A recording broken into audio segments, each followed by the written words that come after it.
My Alfie volunteered. He said he was older, but he wasn't. He was barely 18, but they didn't care. Gave him a medical, and before I knew it, he was off to basic training. We stood on that cold platform in each other's arms, embracing like a couple on a dance floor, oblivious to all the others doing exactly the same thing, stealing final kisses. My head was buried in the nape of his neck, tears staining his immaculate uniform. And then it was time to go. With the tears still falling, I ran alongside the platform, stretching out my hands to keep hold of his as his train whizzed out of the station. There were thousands of us women there that day, and many days after, left alone with our tears. He shouted to me and he said he'd write, and he did, every week. I sat on that step every day waiting for the postman. I couldn't hide my disappointment when he shook his head as if to say, not today, maybe tomorrow. The day after, the postman was running towards me and he was waving this letter, and I took the letter off him and I closed the door behind me.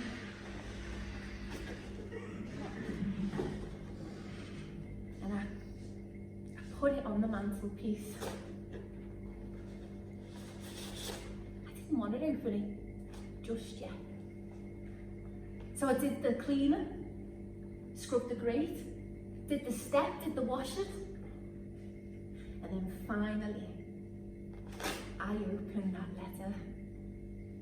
I climbed into bed and I opened it. Oh, his handwriting was immaculate. Hello, love. I hope you're well. I miss you terribly. But this is something I needed to do to make sure that we had a safe future to live in. I hope you understand that. I'm bunked with a great bunch of lads. I can't really say men, as we're only really just boys. One of them, he's only 15. It's crazy, really. Anyway, I'm doing okay. And they're feeding us well. All we're doing is marching and exercising. I can't tell you how many times I've done that bleeding assault course. Hopefully we get some leave soon and I'll be able to come to you and see your face again. Oh my love, your Alfie. I love this box. There are so many of my favourite memories. From his first letter to beautiful pictures of him in his handsome uniform. After 3 months, he came home. I met him at the station. I remember thinking how shiny his boots were. He dropped his kit bag and he picked me up and twirled me round as if I was a child. I was so happy.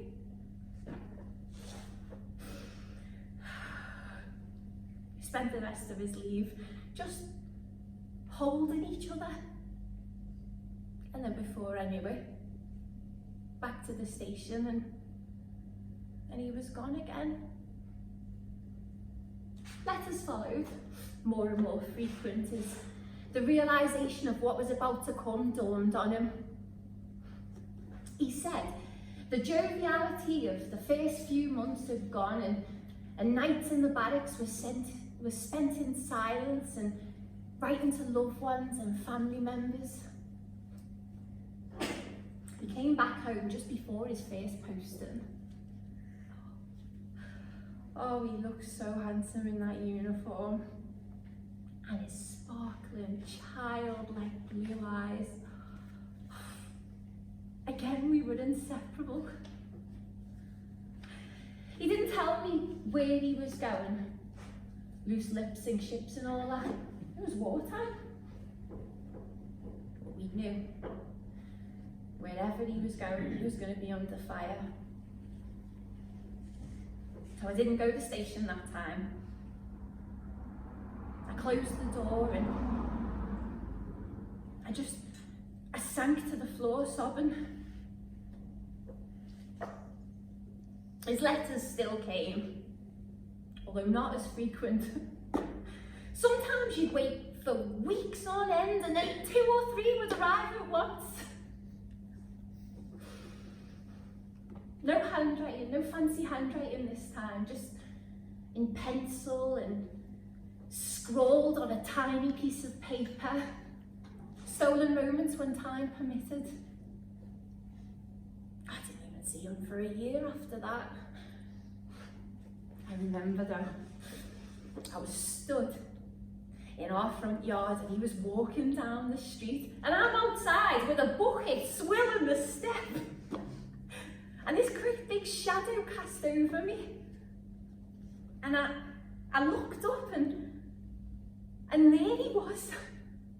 Oh, I fussed and I tried to fix my hair and said, "You should have told me you were coming, I look a state."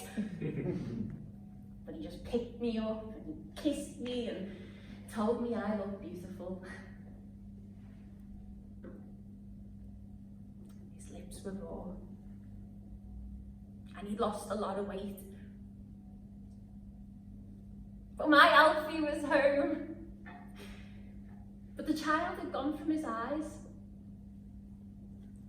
We didn't talk about where he'd been or what he'd seen or who'd been killed. We didn't talk about any of that. Just what we'd do after.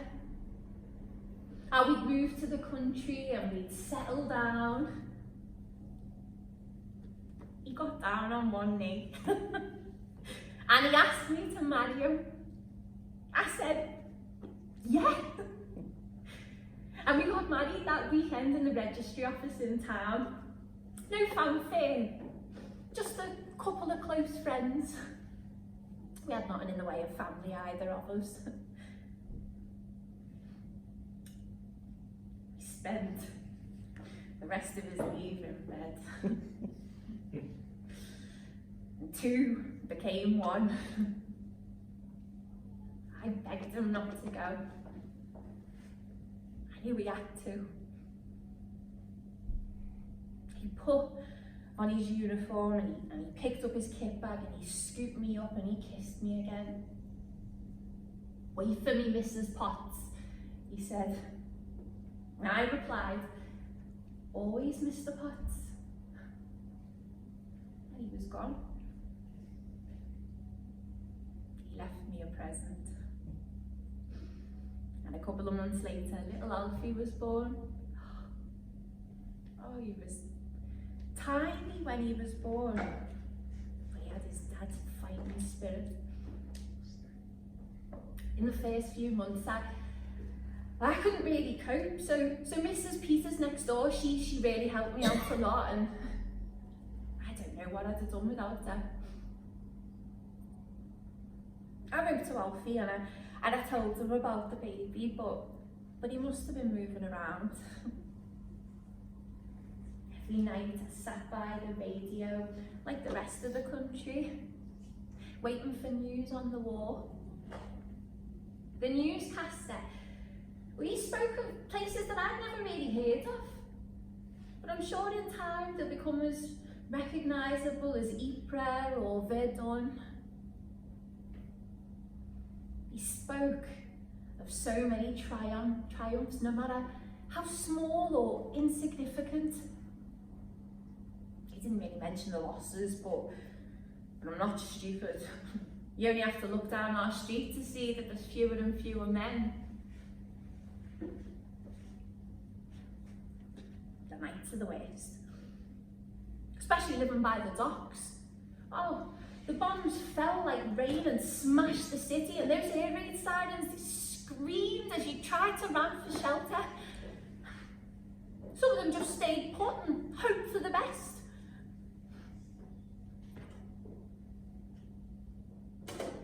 On September the 3rd, 1943, a telegram came to my house. Oh, we all knew what it meant. I pretended that it was for someone else, but it wasn't. I was in shock. Mrs. Peters took little Alfie next door and she brought me in and made me a cup of tea. I watched her as she poured sugar in my cup. And I remember thinking, I don't take sugar.